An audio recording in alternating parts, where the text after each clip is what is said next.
이제 예수님 안에 담겨 있는 실제적인 우리 삶의 그 능력, 그 변화, 그 복들이 무엇인지 쭉 이제 설명되어져 나오고 있습니다.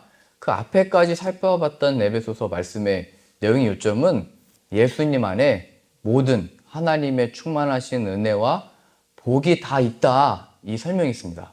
그래서 예수님 안에서, 그리스도 안에서, 그리고 그 안에서라는 표현이 계속 표현되어 있었습니다. 예수님과 함께.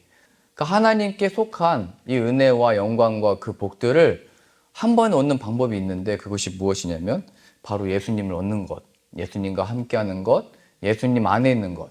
그것이 바로 하나님께 속한 모든 복과 은혜들을 얻고 누리고 즐기고 그 영광을 함께 누릴 수 있는 방법이라는 것을 보여주게 됩니다.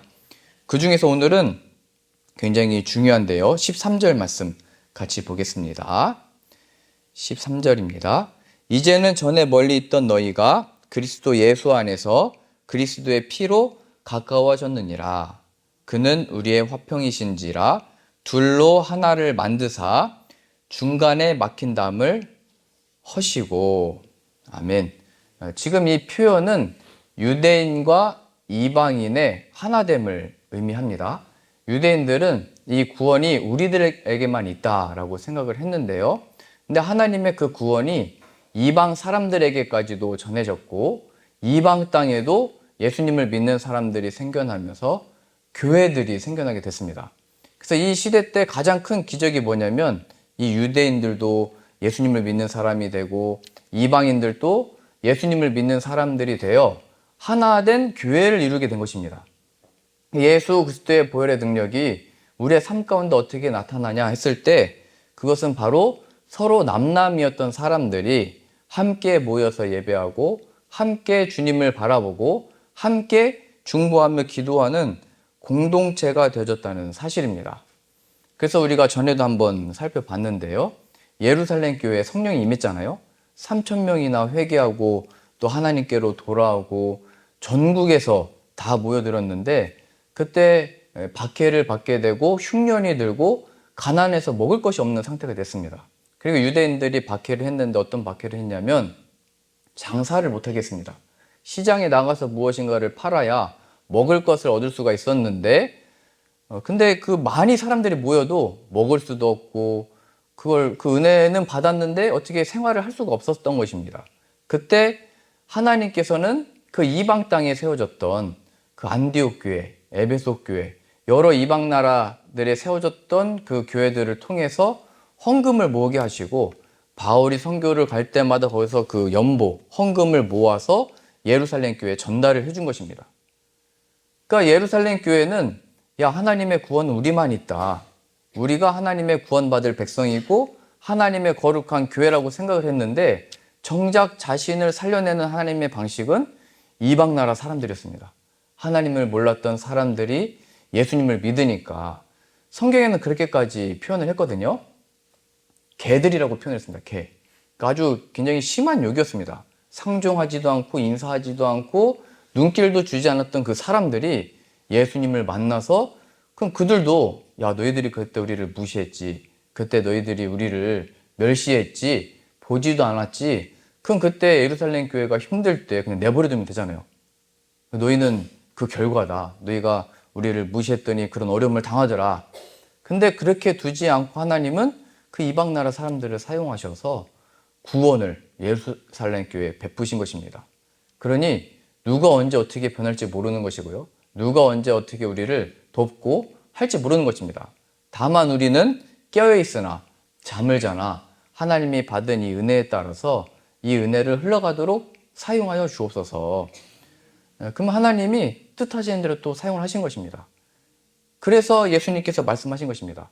너희를 박해하는 자를 위하여 기도하라, 너희 원수들을 사랑하라 라고 하는 이 표현은 예수 그리스도를 이 이방인들도 발견하니까 그 은혜로 인하여 너희 사이에 막혔던 그 담이 다 무너지고 하나가 되었다. 인류 역사 속에 이런 기적이 없는 것입니다. 그래서 우리가 남과 북이 통일됐을 때 가장 큰 문제가 사상과 이념이라고 그러잖아요.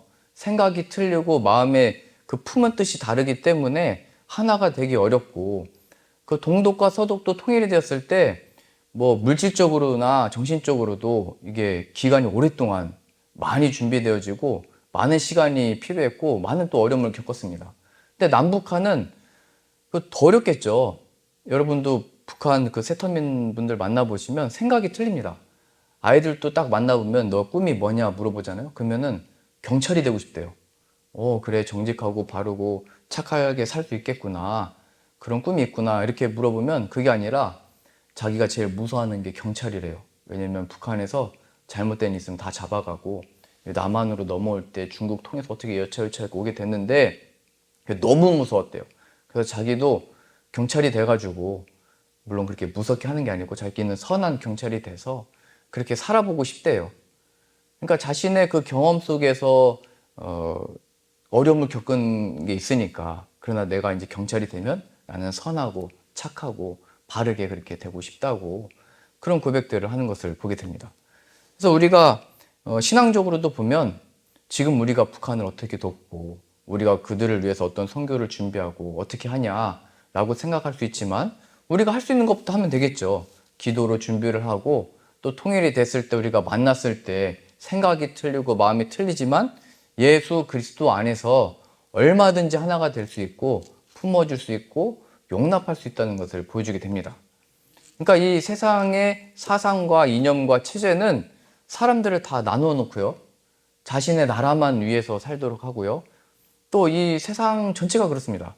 점점 더 이기적으로 만들고 서로를 못 믿게 만들고 다 사기꾼이라고 생각을 하고 나만을 생각하도록 살게 만들어 버립니다. 그래서 더 강팍해지고 의심하게 되고, 물론 누구나 다 막 마음을 활짝 열어서 받아주고 그런 얘기가 아니라요, 이 세상의 모든 분위기가 그렇다는 것입니다. 강팍해지고 차가워지고 딱딱해지고 점점 이 정이 사라지는 거죠. 근데 인천에 와서 특별히 선양교에 와보니까 정이 가득하고, 지난주에도 우리 오셨던 성도님들도 교회가 너무 따뜻하다고 그런 얘기를 듣고 제가 너무나 기뻤습니다. 그러니까 이 따뜻함과 사람과 용납함과, 물론 마음속으로는 이렇게 우리들의 그 과거에 지닌 어떤 응어리들이 있어서 그건 쉽게 해결되는 게 아니거든요. 그러나 예수 그리스도의 보혈 안에서 넉넉함으로, 뭐 1년 전과는 다르게 10년 전과는 좀 달라져야 되잖아요. 더 넓고 크고 넓어져야 되잖아요. 그런 마음으로 또 우리 손님들도 오고 지역 방문 중에 예배도 참여하고 또 다시 오시는 성도님들도 그런 것들을 느꼈으면 정말 그거는 놀라운 기적인 것입니다. 그러니까 유대인들과 이방인들이 그 중간에 막힌 담을 그 누구도 부숴낼 수 없었는데 예수 그리스도의 보혈의 능력으로 그런 놀라운 일이, 역사가 일어났던 것입니다. 우리나라의 선교가 이루어졌을 때도요, 처음에 그 치안이 너무 안 좋아가지고 선교사님들이 한쪽에는 성경책을 이렇게 들고 한 손에는 뭐를 들었을까요?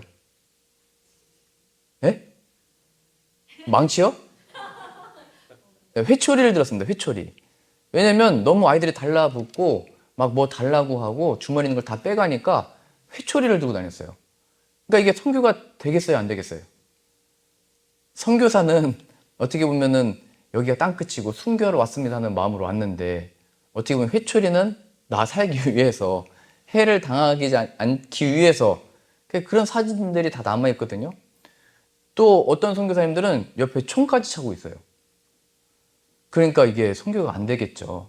초창기에 이 선교사님들은 이 한국 땅이 너무 미개하고, 이게 너무, 이래서 이 사람들이 다 술 취해 있고 다 패배의식에 돼 있고 너무 가난하니까 복음을 받아들이지 않는다 이렇게 생각했는데, 이러면서 선교사님들이 회개하고, 우리가 예수 그리스도의 보혈의 능력으로 그 은혜와 사랑을 나누려고 왔는데 우리가 이게 지금 뭐를 차고 뭐를 들고 있는 거냐, 그걸 다 내려놓고 그 사랑을 나누기 시작할 때 사람들과 이 백성들의 마음이 열리고 복음이 열매 맺기 시작을 한 것입니다. 그 북한에서도, 그러니까 지금의 북한이지만 1907년에 평양에 대부흥 운동이 일어났거든요. 그러니까 다 회개하고 하나님께로 돌아오는 역사가 일어나고, 그 공장에서 훔쳤던 바늘 하나까지도 회개했던 그런 시절이 있었습니다. 근데 그 부흥의 역사가 일어나기 전에 1903년 제가 예전 주일 일부 예배 때 한번 예를 들었는데요. 1903년에 원산에서 회개기도 운동이 일어나거든요. 근데 그 기도 운동이 4년, 5년 됐을 때 평양에서 부흥이 막 일어났던 거예요.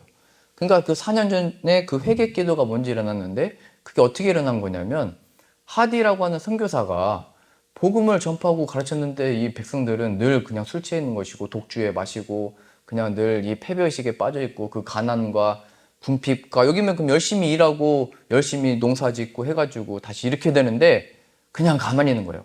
아무리 복음을 전해도 변하지 않는 거예요. 그랬을 때 이 하지 선교사가 이런 고백을 하는 거죠. 처음에는 당신들이 못되고 당신들이 게을러서 이런 변화가 안 일어나는 줄 알았는데 다 나의 자만이고 나의 교만이었다. 내가 미국에서 내가 허락한 이 공부를 통해서 또 학위를 받아서 내가 좀 더 나은 자격과 조건으로 와서 뭔가를 베풀고 가르치고 전하면 될 줄 알았는데 나의 이 자만심으로 인해서 내가 큰 죄인이라는 걸 깨달았다. 그래서 이렇게 사람들 앞에서 이 회개를 고백한 것입니다. 내가 하나님 앞에 죄인인데 이 죄인이 은혜로서 했어야 되는데 나의 자만심으로 사역을 했다. 이 고백을 하니까 온 성도들이 회개를 하기 시작을 한 것이고요. 그 역사가 3년, 4년 가다가 평양에 대부흥 운동이 일어난 것입니다. 그래서 이 선교사와 이 성도들, 어떻게 보면 이방 나라 사람들이 복음을 접하는 그 과정에 있어서 이 막힌담, 그 뭐 이렇게 연결되기 힘든 그 문화의 차이가 있잖아요. 언어의 차이도 있고 알아듣지 못하는 말이 있지만 하나님 앞에 자신의 연약함과 이 죄를 고백하는 역사가 놀랍게 일어났다는 것을 보여주게 되는 것입니다. 그러니까 우리가 이 나라, 이 땅, 대한민국도 다시 일어설 기회는 우리가 하나님 앞에 우리의 연약함과 우리의 죄와 우리의 자만심을 고백하고 회개하고 하나님 앞에 나아올 때 하나님이 또다시 이런 부흥의 역사를 이루실 줄로 믿습니다. 그러니까 이게 놀라운 역사라는 거예요. 그래서 한국에도 이런 부흥의 선교의 초창기에 이런 역사들이 일어나고 회개 운동이 일어났을 때 어떤 일이 일어났냐면 처음에 한국의 교회가 그 과거의 사진을 보면 가운데 칸막이가 있었습니다. 그래서 오른쪽에는 남자, 왼쪽에는 여자 나눠서 앉았습니다. 어떻게 이 한 공간에 남성과 여성이 같이 있냐. 그러니까 한국의 그 문화에 따라서 어쩔 수 없이 선교사님들도 그럼 칸막이를 치겠다. 그래서 나눠서 앉은 것입니다. 그런데 예수 그리스도의 보혈의 능력으로 그 칸막이가 없어진 거예요. 그러니까 지금 여기 남성이 3명 있잖아요. 어떻게 보면 되게 용감한 거거든요. 여성들 사이에. 그러나 우리가 하나 된 이 공간에서 예배를 드릴 수 있는 것도 다 하나님의 은혜인 것입니다. 우리가 지금이야 시대가 달라서 뭐 당연한 것이고 자연스러운 거지만 우리 초창기 때 복음이 전파되어졌을 때는 큰 기적과 같은 일이에요. 남자와 여자가 이렇게 함께 모여서 예배를 드린다? 근데 그 놀라운 역사가 일어난 것입니다. 그리고 교회 안에 가장 큰 그 담벼락, 그 깨지지 않는 벽이 뭐였냐면 그 양반과 노비였습니다. 그렇죠? 그게 복음을 듣고 다 함께 한 입으로 찬양은 했지만 칸막이는 없앴지만 마음속 뿌리 깊은 곳에서는 아 우리 집 저 마당새가 그때 가장 그 천하게 여겼던 백정이 교회 안에 같이 있다는 것이 용납이 또 안 되는 거예요. 그리고 선교사님들은 신앙과 믿음만을 보고 그 백정을 장로로 세우려고 하니까 얼마나 교회에서 반대를 했겠어요. 그런데 이 회개의 역사와 예수 그리스도의 보혈을 아는 역사가 일어나니까 그 중에 우리가 가장 천하다고 생각했던 사람이 장로로 또 양반이었던 사람도 함께 장로로 세워지면서 예수 그리스도 안에서는 차별이 없다. 오직 하나님의 은혜와 역사가 이 역사를 이뤄낸다. 너희들의 세상에 배운 지식으로도 아니요. 이 세상에 잘생기거나 이쁜 것도 아니요. 착하고 선한 것도 아니요. 오직 그 은혜를 아는 자들이 하나님 일꾼으로 세움을 받는 것이요. 하나님의 역사를 이루어가는 것이다. 보여주게 되는 것입니다. 성경에서도 예수님의 12 제자 중에 누가와 같이 배우고 의사였던 사람도 있습니다. 그래서 그의 그 성경의 기록을 보면 세세하고요. 아주 그 의사답게 분석적인 이런 느낌이 있습니다. 근데 또 성경 말씀에서는 뭐 마가처럼 또 열심으로 따르려고 했다가 또 선교 같이 나갔다가 너무 힘들어서 나 못하겠다. 했던 연약한 사람도 있고 베드로처럼 그냥 어부였던 사람, 그냥 평범한 사람도 있었습니다. 근데 다양한 사람들이 있었지만 하나님은 어떤 사람들을 쓰시는 거냐? 은혜를 받은 사람, 예수 그리스도 앞에 그 죄를 회개하고 그의 부활하심 영광을 얻은 사람들이 그렇게 영광스럽고 복되게 쓰였다는 사실을 우리가 확인할 수 있는 것입니다. 그러니까 우리의 생각대로 저 사람은 안 돼, 이 사람은 안 돼, 그게 아니라 우리의 모든 삶은, 우리의 모든 인생은, 우리의 앞날은 다 하나님 은혜 가운데 있는 것이고요. 이 은혜가 임하면 정말 하늘문이 열리고 이 하나님이 허락하신 이 길을 담대하고 힘있게 능력 있게 하나님의 영광을 보면서 나아갈 수 있는 것입니다. 그러한 의미에서 오늘 본문 말씀에 그는 우리의 화평이신지라 둘로 하나를 만드사 중간에 막힌 담을 허시고, 이러한 의미에서 우리들이 맺는 열매는요, 사람들과의 그 관계를 점점 더 넓어지고 점점 더 연결되어지고 점점 더 이 은혜를 나눌 수 있는 사람들이 많아지는 것입니다. 반대로 그 은혜가 없는 사람들은 점점 더 관계를 다 끊는 것이고요, 점점 더 여러 가지 이유들로 차단시킵니다. 그 결과로 나타나는 건 그 째려보는 눈, 성경에 나와 있거든요. 째려보는 눈이 있대요. 미운 눈, 또 이렇게, 아니면 땅만 보고 다니는 것, 아니면 뭐 말하고 있는데 딴 데 보고 있는 것, 그런 게 다 표현되어 있는 거예요. 그 모든 막힌 다음에 그 왜 그런 거냐라고 했을 때, 아, 은혜가 필요한 거구나. 하나님의 은혜가 필요하면 눈빛도 따뜻해지는 것이고요, 그 사람을 향하여 또 이렇게 따뜻하게 인사 한마디라도 하는 것이고, 이게 다른 것입니다. 아니면 쑥스러워서 눈을 못 마주치는 거면 내가 지나갔을 때 내 뒤통수를 보고 있는 겁니다. 그 사람을 향한 마음 때문에 내가 쑥스러워서 말은 못했지만 뒤라도 이렇게 어떻게 인사를 해볼까. 그러니까 은혜 받은 사람들의 그 특징이 뭐냐면, 그 모든 막혔던 것, 나는 이것 때문에 안 돼, 저 사람 이것 때문에 안 돼, 다 이유가 있어. 그 모든 것들이 무너져 내리고 함께 기도하고 함께 예배하고 이런 역사가 다 일어나는 것입니다. 제가 그 유럽에서 42일 동안 그 순회 설교하고 또 이 전도하고 백혜련 사모하고 이렇게 사역을 했을 때요, 많은 교회들을 방문을 했습니다. 근데 그때마다 신기하게 그 하루만 빼고 나머지는 다 목사님 댁이나 아니면 성도님 댁에서 잠을 잤거든요. 다 재워주셔가지고 밥도 해주시고 그렇게 지냈는데, 근데 가는 데마다 목사님들의 날짜가 우리가 도착한 날이든지 그 다음 날이 그 생일이시든지 부부기념일이었어요. 그래서 우리를 부부기념일에 아니면 생일 때 초대를 하신 건가? 그런 생각이 들었어요. 그래서 처음 방문하고 나서 두 번째 갈 때도 똑같아가지고 다음부터 갈 때는 생일 선물을 아예 사가지고 갔습니다. 그래서 갔을 때 보니까 처음에는 해외에 사시는 분들이 아무리 뭐 선진국이고 뭐라고 해도 목회자들의 삶은 다 비슷합니다. 다 뭐 통장에 잔고도 없고요, 다 하나님이 그때그때 주시는 음식으로 먹고 지내고요, 또 있는 것 없는 것도 오시면 다 퍼주고요. 그렇기 때문에 좀 힘들어요. 가면은 육신적으로나 마음적으로나 물질적으로 힘들기 때문에 저희를 어떤 마음으로 받아주셨는지도 압니다.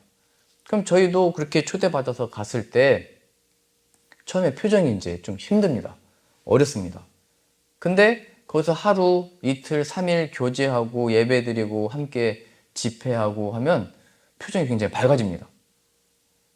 모르겠어요. 생일 선물을 드려서 밝아진 건지 모르겠는데, 결혼기념일도 보통은 목사님들이 잘 챙겨주셨는데 못 챙기면 제가 목사님한테 선물 사드려서 빨리 사모님 드리라고 이렇게 밝아져요, 분위기가.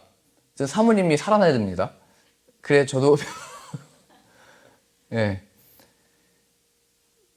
그래서 제가 느꼈던 게 뭐냐면, 하나님이, 우리는 이 하나님의 선교를 위해서 간 것이고 또 우리를 먹이시고 재워주려고 초대를 했지만 하나님 우리를 부르셔서 우리 목회자 가정들을 세우신다는 것을 발견을 하게 됐습니다. 그러니까 목회자들 사이에도 이렇게 막힌 담이 있을 수 있거든요. 저 목회자는 나랑 하는 게 좀 달라, 좀 내용도 틀리고 스타일도 틀리고, 그러면 그 막힌 담이 다 생긴단 말이죠. 근데 우리가 하나님의 말씀에 따라서 주님의 이 복음을 들고 또 나오게 됐습니다, 이 말을 듣고 마음이 열려져서 그렇게 없는데도 초대를 해주시고 함께 지내고, 그러니까 안방을 저희한테 내주고 본인들은 그 거실에 와서 주무시고, 그런 일들이 일어났다는 거예요. 하나님의 마음을 여시니까 초대해주고 함께 교제 나누고 그 속에서 함께 이 열매들을 누릴 수 있었던 것입니다.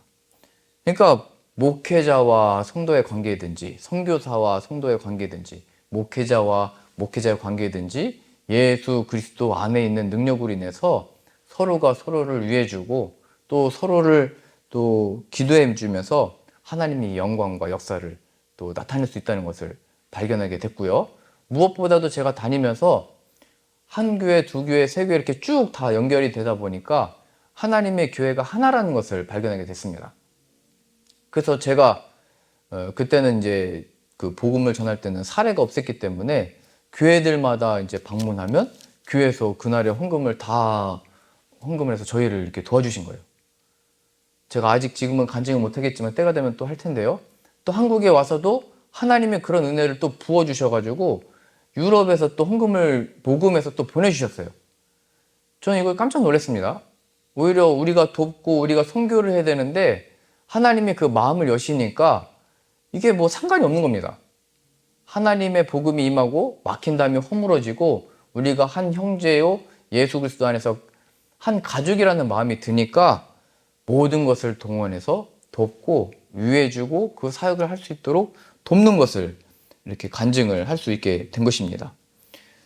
자, 보시죠. 14절입니다. 그는 우리의 화평이신지라 둘로 하나를 만드사 중간에 막힌 담을 허시고 원수된 것 곧 의문에 속한 계명의 율법을 자기 육체로 폐하셨으니 이는 둘로 자기 안에서 한 세 사람을 지어 화평하게 하시고 또 십자가로 이 둘을 한 몸으로 하나님과 화목하게 하려 하심이라. 원수된 것을 십자가로 소멸하시고 또 오셔서 먼 데 있는 너희에게 평안을 전하고 가까운 데 있는 자들에게 평안을 전하셨으니 18절입니다. 이는 저로 말미암아 우리 둘이 한 성령 안에서 하나님께 나아감을 얻게 하려 하심이라. 그러므로 이제부터 너희가 외인도 아니요 손도 아니요 오직 성도들과 동일한 시민이요 하나님의 권속이라. 너희는 사도들과 선지자의 터 위에 세우심을 입은 자라. 그리스도 예수께서 친히 모퉁이 돌이 되셨느니라. 아멘. 한 가족이 되고 하나님의 그 은혜 속에 하나가 됐다는 거예요. 그래서 제가 이 복음 전하는 그 사역을 하면서 깨달았던 게 뭐냐면, 우리가 무너지고 우리의 장막이 사라지고 어려움을 당하면 하나님이 그냥 두시는 것이 아니라 돕게 하시고 하나님의 교회를 일으켜 세우셔서 또 함께 하도록 하시는 거구나. 이것을 발견하게 된 것입니다. 그래서 교회라는 그 표현이 에클레시아 이렇게 표현되어 있는데요. 그 표현의 의미가 교회들 이렇게 표현되어 있습니다. 원어로는요. 우리는 교회 이렇게 하잖아요. 근데 그 표현은 교회들, 복수로 표현되어 있습니다. 그러니까 예수님이 머리가 되시고 그의 몸된 우리가 이게 공교회라고 하는데요. 하나 된 교회로 다 연결이 되어져 있다는 것입니다. 그래서 서로가 서로를 위해서 돕고, 그래서 제가 늘 이렇게 와서 외치게 된 것 같습니다. 교회를 살리는 교회가 됩시다. 교회를 살리는 교회로 쓰임받고 싶습니다. 교회를 살리는 교회가 될 것입니다. 그리고 이제 더 나아가서 가정을 살리는 가정, 성도를 살리는 성도, 목회자를 살리는 목회자. 이 일은 우리가 이걸 할 수 있냐, 못하냐, 그걸 어떻게 하냐가 아니고 이 마음을 얻은 자가 시작을 하면 하나님이 길을 여시는 것입니다. 그래서 먼저 그의 나라와 의를 구하라고 한 것입니다. 그리하면 모든 것을 너에게 더하시리라. 우리가 어려움 중에, 힘든 중에, 무엇에 있는 중에 이게 중요한 게 아니라 하나님이 마음을 주셨을 때 순종하면 하나님이 그것에 예비하신 은혜들과 복이 있다는 것을 발견하게 되는 것입니다. 그래서 예루살렘 교회가 흉년이 들고 유대인들의 박해를 받고 또 여러 핍박이 임했을 때 더 이상 장사도 못하고 먹을 수도 없을 때 그 이방 여러 나라 교회들이 그 헌금을 모아서 예루살렘 교회를 살려낸 것입니다. 그러니까 우리가 퍼주다가 우리 가난해지면 어떻게 되냐 걱정할 필요가 없다는 거예요. 만약에 다 퍼져서 정말 가난해지면 그때는 돕는 자들이 있는 것이고, 그래서 받을 때가 있고 줄 때가 있는데요. 이왕 주는 게 낫잖아요. 그러니까 우리는 계속 퍼줬으면 좋겠습니다. 계속. 그러면 하나님은 계속 채워주시는 겁니다. 그걸 발견하는 것이거든요. 하나님이 계속 부어주신다. 그래서 저희도 물론 한 곳에서 그 교회에서 지낼 때 뭐 한 4, 5일 되면 살짝 눈치가 보이기 시작합니다. 목사님, 사모님도 표정은 밝아졌지만 또 이제 떠날 때가 된 걸 딱 느낌이 옵니다. 한 3일 지내다가 또 다른 지역 가고 또 다른 지역 가면은 또 함께 또 예배 드리고 그 교회 성도들 초대해서 저녁에 같이 기도회를 하고 새벽에도 예배하고 그럼 또 거기서 살아나는 걸 또 경험을 하게 되고요. 또 이동을 하면 또 하나님이 예배하신 은혜들을 또 부어주셔가지고 그래서 그때 한 가지 어려움이 있었는데 그게 뭐냐면 목사님 이제 또 다른데 어디로 가실지 모르는데 가게 되면은 못 먹을 수도 있으니까 여기 있을 때 많이 드시라고. 그래서 그때 제가 한 5kg 쪘거든요. 그러니까 가는 데마다 다 예배하시는 은혜들이 있고 그런 거 걱정하지 말아라. 무엇을 먹을지, 무엇을 입을지, 무엇을 마실지 염려하지 말고 먼저 그의 나라와 의를 구해라. 그래서 저는 우리 교회의 이름 우리 지난주에 확인했잖아요. 선한 일을 위하여 하나님 우리를 예정하셨다. 그게 선양교회 이름이라고 했잖아요. 하나님의 이 선교와 선한 일을 지향하는 교회. 그러니까 우리는 앞으로 선교적 교회가 되는 것입니다. 오면 돕고 위해주고 기도하고 살려내는 교회가 될 것입니다. 자, 마지막입니다. 21절입니다. 20절부터 보겠습니다. 너희는 사도들과 선지자들의 터 위에 세우심을 입은 자라 그리스도 예수께서 친히 모퉁이 돌이 되셨느니라.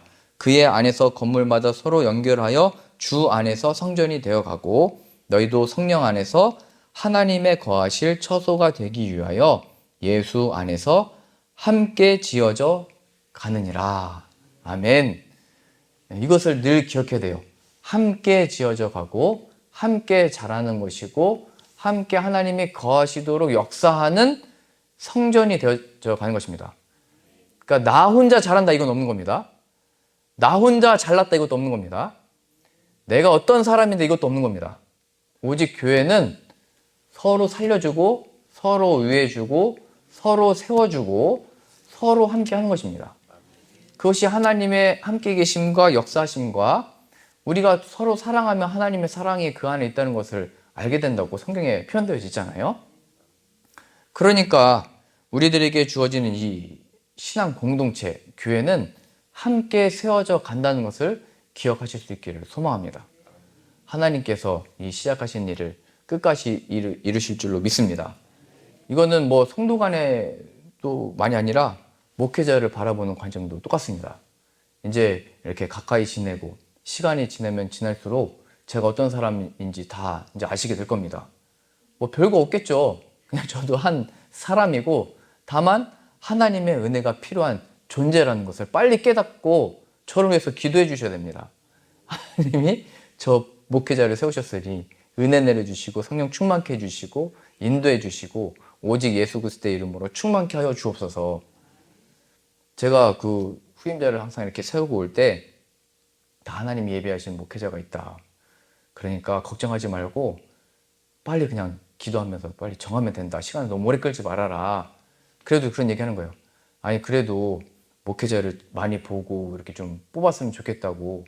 그래서 그때 제가 한 5일 동안 모집해가지고 82명인가 지원을 했거든요. 굉장히 힘들었어요. 그 80 몇 명 받은 거 전 한 명씩 또 일일이 다 또 죄송합니다. 안 됐습니다. 다음 또 하나님의 허락하신 길이 있기를 바랍니다. 이런 한 일일이 하면서 너무 힘들었거든요. 그랬는데도 성도들의 마음은 그래서 그 중에 한 3분 이렇게 추려가지고 우리가 하나님이 택하신 자를 그래도 우리가 이렇게 좀 택함을 받으려고 하는데 근데 또 예수님을 잘 모르면 어떡합니까? 지금 목사님 예수님만 외쳤는데 예수님을 모르는 목회자가 오면 어떡합니까? 뭐 이러고 두려워하는 거예요. 그래서 제가 이렇게 얘기했습니다. 아니 정말로 그런 목회자가 오면은 진짜 기적을 맛보는 시간이 될 거라고. 성도님들이 예수님을 만났으니까 우리 목사님 예수님 만나게 해달라고 기도하라고. 그럼 그거보다 은혜롭고 놀라운 교회가 어딨냐고. 물론 이게 쉬운 일은 아닐 겁니다. 굉장히 어려운 일이지만 그게 성도들의 역할이라는 거예요. 목회자가 잘못하고 어렵고 어리고 연약할 때 이거 왜 그런 거냐 저거 왜 그런 거냐면 다 마귀에게 속는 것입니다. 정말 우리가 기도하고 위해주고 세워주고 그러면서 이 목회자가 예수님의 은혜를 발견한다면 그것보다 큰 간증이 없을 것입니다. 그러니까 그렇게 목회자를 위해 주는 성도들이 있다면, 또 그런 마음으로 성도들을 위해 주는 목회자가 있다면 정말 행복한 교회인 것입니다. 그래서 겨우 제가 그렇게 설득해가지고 목회자를 이렇게 세우고 왔는데요. 정말 하나님의 은혜와 역사가 임하면 그 모든 막힌 담이잖아요. 이 담이라는 게 굉장히 깨기 어려운 거거든요. 지금 이스라엘 백성으로 보자면, 유대인들로 보자면 수천 년의 역사 속에 있었던 담이었던 거예요. 저 사람들과 우리는 달라. 우리는 거룩한 백성이요, 저들은 멸망당할 그 짐승과 같은 사람들이다.